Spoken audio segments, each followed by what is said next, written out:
Hi everyone, hope you all doing good. Please stay home and stay safe. Today we're gonna see International Accounting Unit 2. The first thing, financial reporting standards. First, we should know the meaning for financial reporting standards.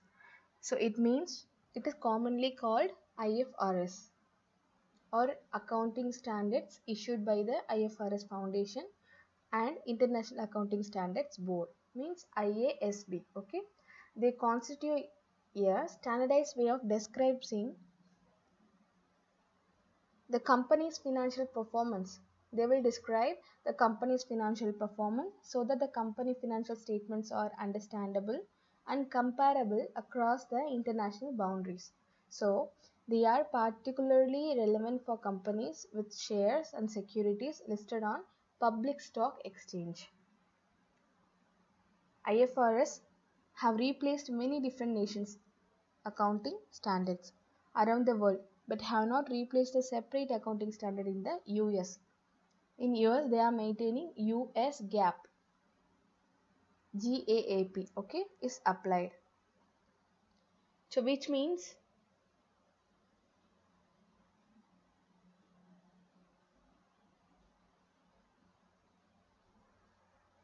the next one we're gonna see is standardization and regulation.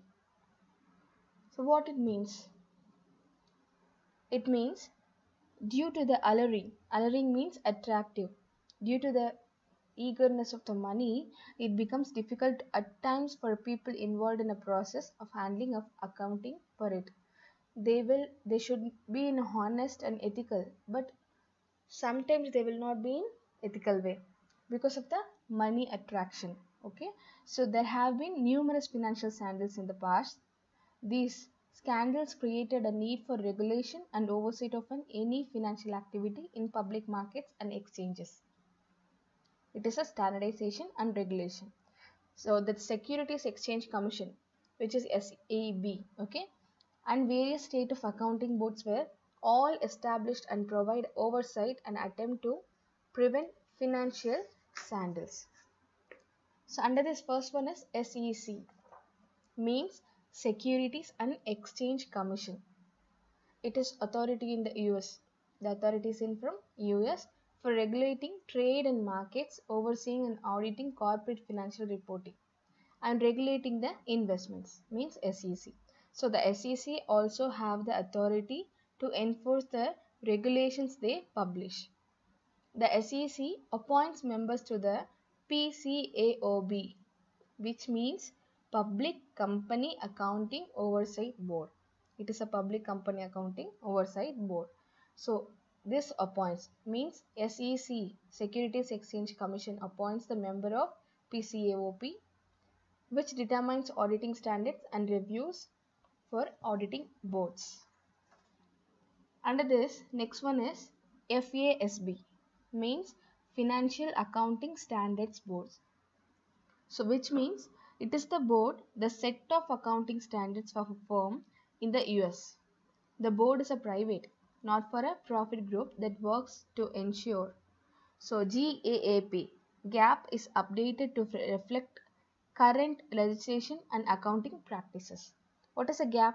Generally accepted accounting principles. So these are under US. They are maintaining IFRS. Instead of IFRS, they are maintaining GAAP. The next one is IASB, which means the International Accounting Standards Board. So it means the IASB is the international equivalent of the FASB. It has established guidelines for financial practices globally. The next one, GAAP. I already said generally accepted accounting principles. So it is all these are set of rules and practices having substantial authoritative support. So it is the standard that companies use to compile their financial statements, such as the income statement, balance sheet, and statement of cash flows. So these statements are compiled using GAAP for the benefit of investors and regulators. These financial statements are the balance sheet, income sheet, and statement of cash flows. These three are included in GAAP. The next one, last and final, PCAOB, which I already said. The first one, see, the first SEC. This appoints member of PCOB. Okay, so it means PCOAB means Public Company Accounting Oversight Board. It is a regulatory board that oversees the audits of public companies. So this comprises of 5 members appointed by the SEC.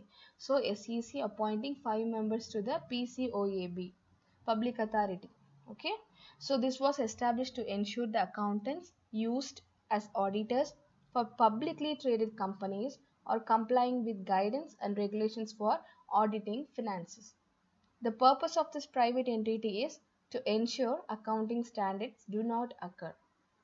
These accounting firms that conduct audits must be registered with the PCAOB in order to conduct business. So in this, next one we're going to see is under accounting standards meaning. Before starting, what is accounting standards? Accounting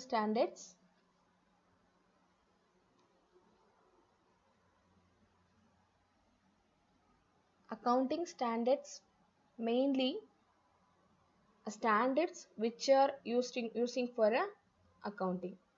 The first one is meaning. So these accounting standards are written policy documents. Yes, it has written and issued by the expert of accounting body or by the government or regulatory body covering the aspects recognition, measurement, treatment, presentation and disclosure of accounting transaction in financial statements.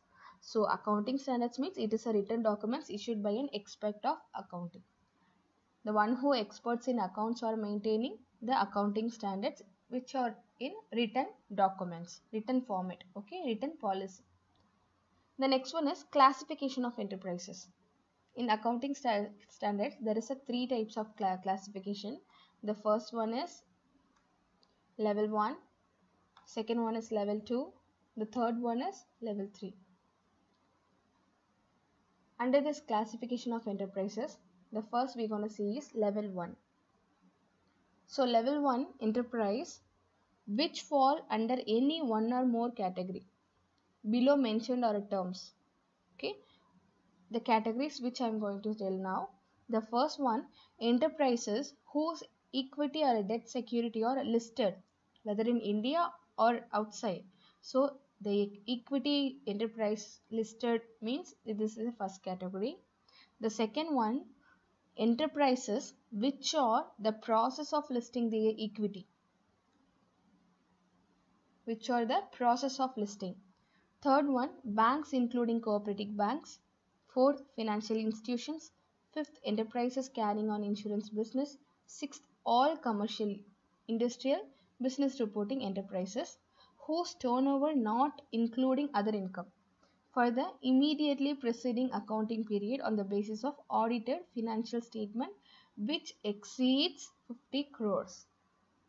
And the next, holding and subsidiary enterprise for any one of the above, which I already said the 7 categories which I already told. So at any time during the accounting period, the subsidiary enterprises are holding. The second level, under the second level, categories are 3.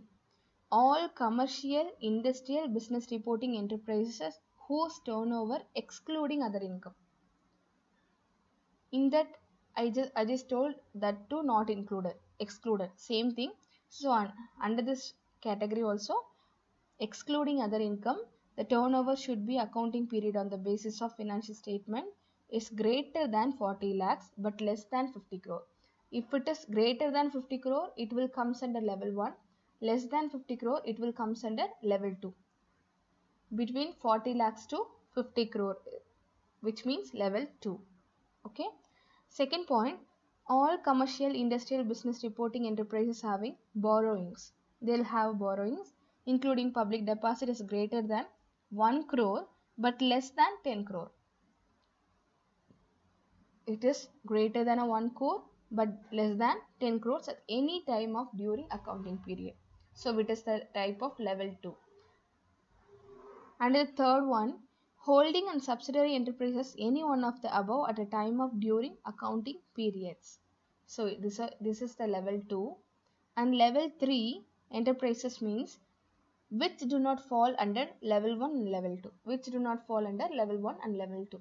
I said above the 50 crore is under level 1. Under level 2, it is between 40 lakhs to 50 crores, not exceeding 50 crores. If it exceeds, it will under level 1. If it's below 50 crore, it will be under level 2. So below 40 lakhs means it will be under level 3. So which will do not fall under level 1 and level 2, which are not fall under level 1 and level 2, will go to the straight level 3. The next topic we're gonna see applicability of accounting standard. How we gonna apply accounting standard? I already said three types of enterprises: level 1, level 2, level 3. Under this, we're gonna see how it applicable. The first one, principles. For all the levels we are going principles. We have to apply the principles. Valuation of inventories. We have to value.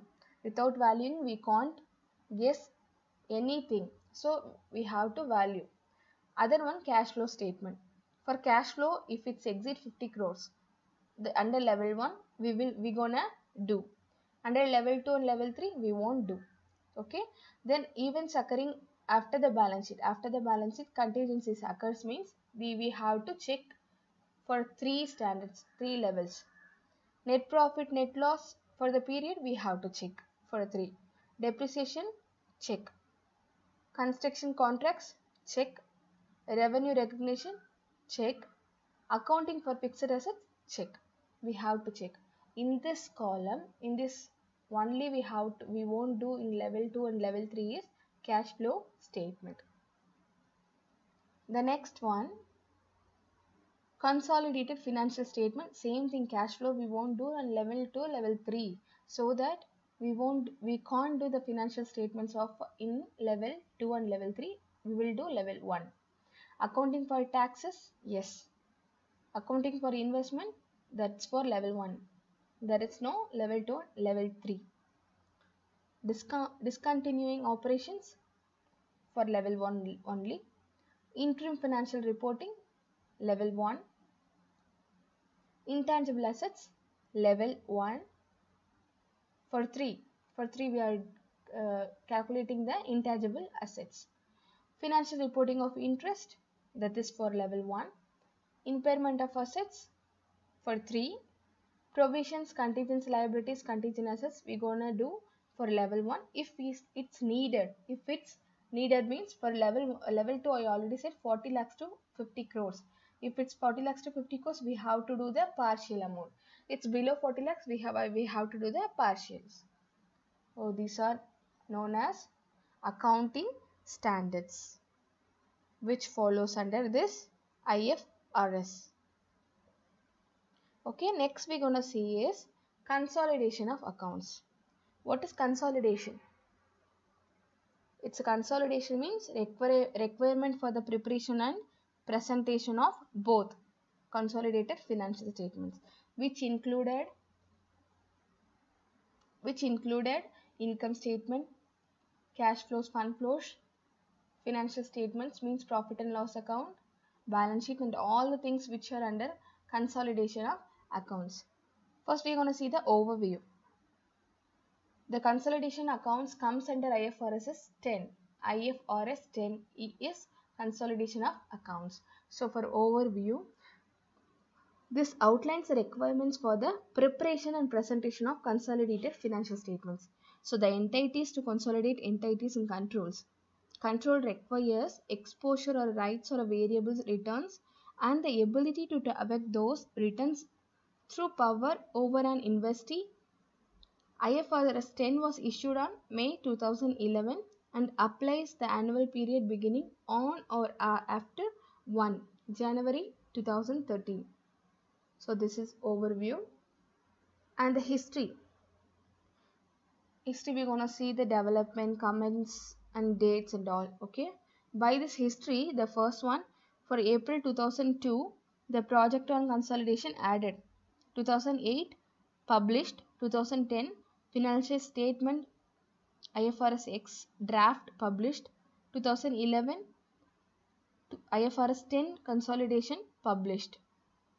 2012 amended by consolidated financial statement, arrangement of disclosure, transition guidance.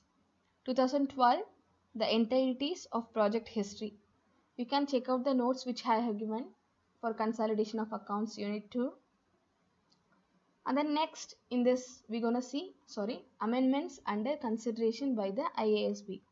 Amendments means there are three amendments. The first one, common control transaction. We have to control the transaction, credit or debit, under which account it will go.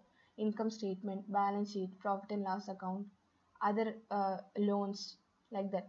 Under which it gonna go. We have to control the transactions.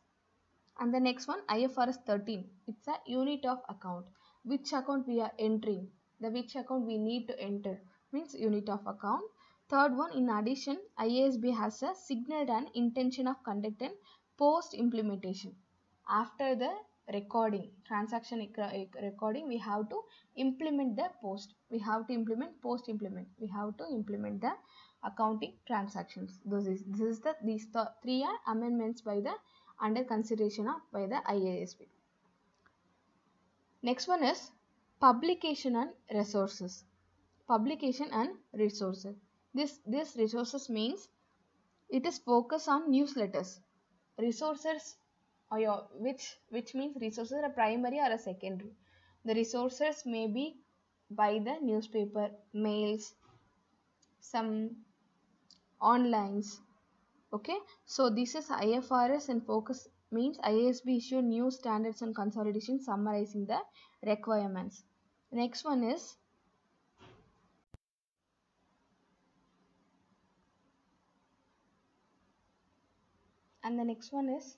investment entity. So it means obtains funds from one or more investors for the purpose of providing those investors which investment management services. The second point, it commits to its investors, means the business purpose is to invest funds solely for returns, capital appreciation, investment income, or both. Third one, it measures, evaluates the performance of substantially all of its investment on a fair value basis.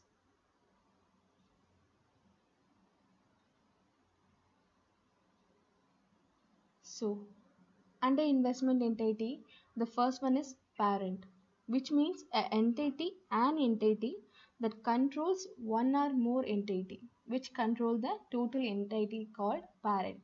Second one is power, existing rights that give the current ability to direct relevant activities. Third one, protective rights, which means a rights designed to protect the interest of the party holding those rights without giving the party power over the entity to which those rights relate. Fourth one, relevant activities, which means the activities of the investee that significantly affect the investee's return.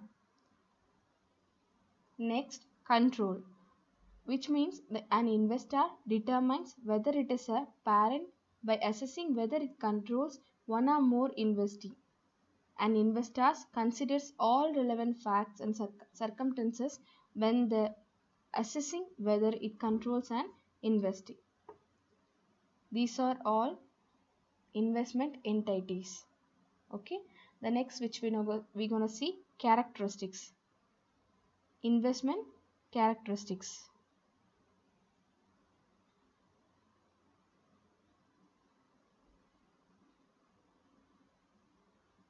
Which means the first one is it has more than one investment.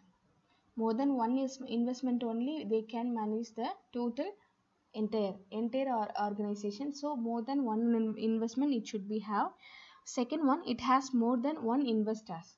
If it is more than one investment, it will be more than one investors. it has investors that are not related parties of the entity. The entity's related party will not invest in the investment entities. Last one, it has ownership interest in the form of equity or similar interest. These are all the characteristics of entities, means investment entities. Next we're gonna see is tax system in IFRS. So we're gonna see what is tax system in the IFRS. The tax system meaning it is in each country is formed by a set of taxes. Whole first goal is to meet economic objectives. For example, employment, growth, and economic equilibrium. A system is considered as the main revenue stream that a state needs to be able to cover expenses demanded by the citizens, such as education, housing, infrastructure, health, among others. So these are the meaning of tax system. So main thing is to meet the economic objectives. The tax system is a main country in each country. Then objectives of tax systems. It means the main objectives of the tax system and their regulations are to achieve economic stability. Economics should be stable. If it decreases, it will be affect the economic level. If it increases, it will be okay. But the economics should be in stable. Allocate resources. It should be allocate resources. The next one is promote a country's economic growth. If it's a country growth, the every citizen's growth is equal to country's growth. So this is promote a country's economic growth, ensures employment, and provide food and help implement fair distribution of wealth. So currently, the taxes in each country are regulated by the respective supervisory bodies, through which via their instruments and regulations, the taxpayers can easily comply with their tax obligations. So the tax regulation correspond to a set of legal bodies that regulate the activities of the taxpayers for the fulfillment of their tax obligations. So they aim enabling tax administration to collect sufficient resources to finance investment and public spending. So these are all the objectives of tax system. The next one we're going to see is principles of tax system.